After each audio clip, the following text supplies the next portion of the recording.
Good afternoon and glad to have you join us on the news at 12. I am Nena Ndomdioto. The Minister of State for Petroleum, Timipre Silva, has announced that there will be a major investigation to unravel the cause of the unsafe quantity of methanol and petrol imported into the country. He disclosed this on Wednesday during a media briefing after the Federal Executive Council meeting at the State House. Although the minister refused to disclose the identities of the companies involved, he said they will be made known after the investigations are concluded. Nigerians whose cars were damaged after buying the fuel, the minister said their situation will be put into consideration. Recall the federal government on Tuesday announced it has identified and subsequently dealt with what may have caused panic buying of petrol in some parts of Lagos and Abuja. Also, petroleum marketers have assured that the contaminated petrol has been removed from circulation and the new product will soon be in full circulation. President of the Independent Petroleum Marketers Association of Nigeria, Chinedu Okoronkwo, said the queues may persist in parts of the country due to the ripple effect of the initial distribution of the product. The national president of the Petroleum Products Retail Outlets Owners Association of Nigeria, Billy Gillis Harry, said the effect of the adulterated fuel in circulation was mostly felt by the retailers. He explained that the product, when tested, showed it as petrol, but when exposed, it caused a public outcry. He, however, said efforts are ongoing and the retailers are working with authorities to ensure that the compromised product is no longer in circulation. Governor Babajide Sanwo-Olu has commissioned a two-story primary healthcare center named after Senator Oluremi Tinubu in Amuwo-Odofin local government area. He asked that the people make conscious effort in protecting existing and new infrastructure across the country. Across the state, I beg your pardon, Adetola Kayode tells us more.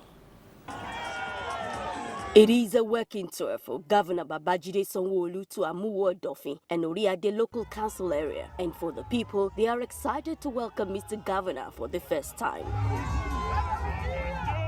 At the official commissioning of the Senator Oluremi Tinubu Primary Healthcare Center, designed to serve as a mini general hospital to tend to the medical needs of residents, Governor Sanwo-Olu enjoined the people to take proper care of the water, rail and road infrastructure before and after they are completed this time next year. We're making investment in water transportation. We're building 4 jetties concurrently all around you here. Haven't noticed how difficult it is to access the jetties from different areas. We have also since commenced the dualization of 2 access roads that will lead to the vital jetties in this neighborhood. To complement the road and the water infrastructure is the strategic Blue Line Rail Corridor. I'm sure you see it. By the grace of God, we're making a commitment again that by the end of this year, the Blue Line, the phase 1 of the Blue Line, which starts from Mile 2 here all the way to Marina, will have been completed. That rail will have been completed. The phase 2 of it will now start from Mile 2, will go the way to Okokomaiko. That will also start in earnest. He enjoined them to work together, live in harmony, devoid of rancor, so more developments can come to the community. Government chairman now. There's healthy rivalry amongst all of them, and we're happy to see that all of them have challenged themselves to complement the efforts of the state government. I want to urge you as stakeholders to take full ownership of all this infrastructure. You have a duty of care to ensure that you keep them, you protect them, and you ensure that they do not suffer any abuse. The longer they last for you, the greater the value you derive from all of this infrastructure, and your community will be better off for it. We have pursued the accomplishment of several infrastructure projects in the interest of our people. We have built and furnished with teaching aids, 119 classroom, connecting roads across local governments. The Senator Luremi Tinubu Primary Healthcare Center, fully equipped with male and female wards, delivering labor wards, laboratory diagnostic hub, mini theater and more, is named after the distinguished senator in recognition of her exemplary passionate contributions to child development and children-oriented programs from when she was First Lady till now when she is a senator. Adetola Kayode, Ltv. Construction work is progressing at the Lekki Regional Road project as Ltv correspondent Olatunde Yusuf revisits the site to monitor the level of work done. Here is a report. Few months ago, the Lagos State government began construction work on the Lekki Regional Road. The road is targeted at addressing the gridlock on the Lekki-Ekpe Expressway. A visit to the construction site shows that work is progressing.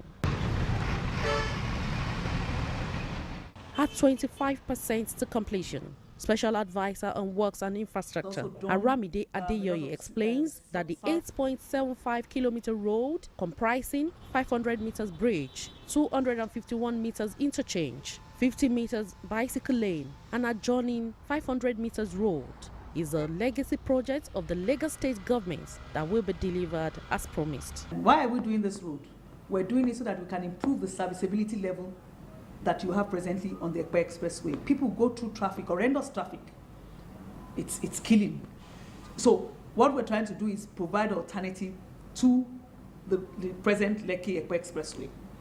So it's like a parallel route to that Lekki Ekpe Expressway. And at the end of it, you know, this Fourth Mainland Bridge is coming from Abraham Adesoya. So when you say it's a precursor, it's like a beginning of the Fourth Mainland Bridge. The Abraham Adesoya junction is about the beginning of the Fourth Mainland Bridge, and you go over the river. So for people living around Lekki who are intending to go to Ikorodu, who ordinarily will have gone through the hold up, the rigor, the stress of the traffic, all you just need to do is ramp up at the Abraham Adesoya, ramp up over the waters down towards Ikorodu, Bayoku Ibobo, bust out at Kunakurepo, and that's it. Adeyoye added that a lot of behind-the-scene work had been achieved, including sand filling, dredging across the river, road alignments. The pedestrian bridges are also taking shape. The beauty of it is that most of the works that the contractor is doing, they're off-site. Once you deliver all of these bridges, the main bridge, the pedestrian bridges all across, the real work itself, all of those precast works have been done in Ibadan, in their yard in Ibadan. So it's a matter of using the low bed, the low bed to bring all of those precast units, and then they begin to launch them. So I'm sure we're right on course and we'll deliver in the lifetime of this administration. Upon completion, the road will link Lekki-Ekpe Expressway at Victoria Garden City Junction to Freedom Way in Etiosa to resolve traffic gridlock along the axis. It will also decongest traffic within the Lekki sub-region and serve as alternative routes to Lekki-Ekpe Expressway and a precursor to the proposed Fourth Mainland Bridge. Olatunde Yusuf, Ltv News. Nigeria needs to rejig its national policy on the security architecture of the nation to overcome its overwhelming security challenges. This was the view of experts and human rights activists at a review of federal government's efforts at taming terrorism in the last 20 years. Correspondent Abiola Ajayi tells us more. Barrister Adeshinoke, who represented the executive director, CISLAC, Awa Ibrahim Musarraf Sanjani, hinged on building public trust, which is a major challenge, can only be achieved through transparency and accountability from budgetary allocation to security advancement. Not less than 2,334 people died in about 935 events recorded in 2021. In addition to this, the development intervention will help to present a good image of the Nigerian state and equally set the pathway for state-community relations. Accountability helps to build the confidence and legitimacy needed to overcome social mistrust. Guest speaker at the briefing critically examined the concept, principle, policy, influence and coordination of civil society security relations in Nigeria. He asserts improving public trust and promoting relationship between the state and the people is crucial. For over a decade, we have invested over 25% of our national budget in defense and security. So it has become a paradox of plenty. The more money we invest in defense and security, the larger the scale of insecurity. Then the question that readily comes to mind is, what exactly are we not doing well? He also observed public trust has dwindled amongst the citizens while recommending an improved national defense policy, security framework, and architecture. The state in itself, in the process of procurement, in the process of deploying personnel, and even in its action, has not clearly demonstrated clear transparency and accountability in spending, in engagement, in openness, and of course, even in the implementation of their policy thrust. We have the National Defense Policy. The National Defense Policy was meant to be a strategic direction for the state. But you know what? The National Defense Policy was expired in 2005. We didn't summon any political will until 2017, when we managed to have a functional defense policy in place. Resolution at the forum is that Nigerian government should sow the seeds of transparency and accountability to earn enormous trust and confidence of the public, which will catalyze national growth. Abiola Ajayi, Ltv News. And finally, in sports, Super Falcons captain Asisat Oshoala made history for Barcelona Femeni after reaching a landmark 100 appearances for the Spanish Giants and scoring twice in their 9-1 demolition of Real Sociedad at the San Sebastian.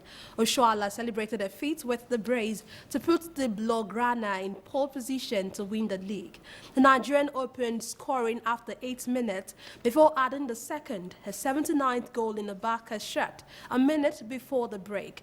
With Real Sociedad coming forward, the task was easier in the second half. Rolfo made a 3 before Iron Paredes and Martin scored 4 and 5 as the floodgates were finally opened. Alexia scored the 6th before goals from Claudia Pina, Jenny and Marta Torrigan finished off the job with goal number 9. 27-year-old's brace helped take her tally to 18 goals in 15 league games this season, meaning she's on the verge of battering her 2019-2020 highest scoring season, where she scored 20 goals in the league. Oshoala helped guide the Barca Femeni to their first UEFA Women's Champions League last season. National League side Ikorodu City Football Club has sealed a long-term partnership with Lotus Bank. Ikorodu City FC, formerly Bolowoton Football Club, was revived to compete in the second tier. The community-based team will target promotion to the Nigerian top flight this season. Ahead of their participation at the 2021-2022 Nigerian National League season, Ikorodu City Football Club has unveiled Lotus Bank PLC as shirt sponsor for the team. At the presentation ceremony held in Victoria Island, the managing director, Kafilat Araoye, represented by the Chief Financial Officer, Tunde Lawal, expressed the bank's commitment to the growth of the club.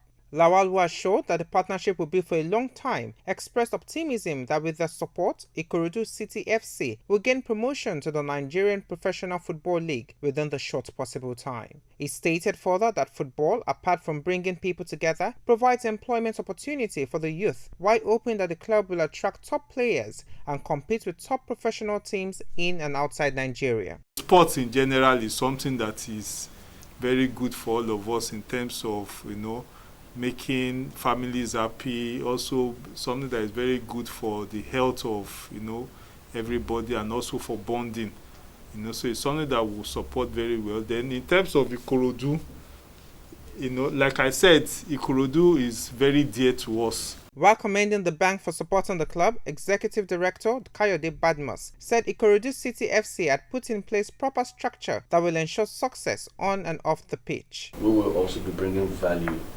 to take Lotus Bank all across the country as we travel, and also to our home fans and fans abroad. So I pray and hope this partnership isn't just for today or this season, but will be something that will last for a long time. Coached by Obafemi Abiodun, Ikorodu City FC will begin their campaign at home on Saturday, February 12, when they face Giant Brilliance Football Club in the Week 1 encounter at the Teslim Balogun Stadium, Surulere. For more news, connect with Lagos Television on these social media platforms.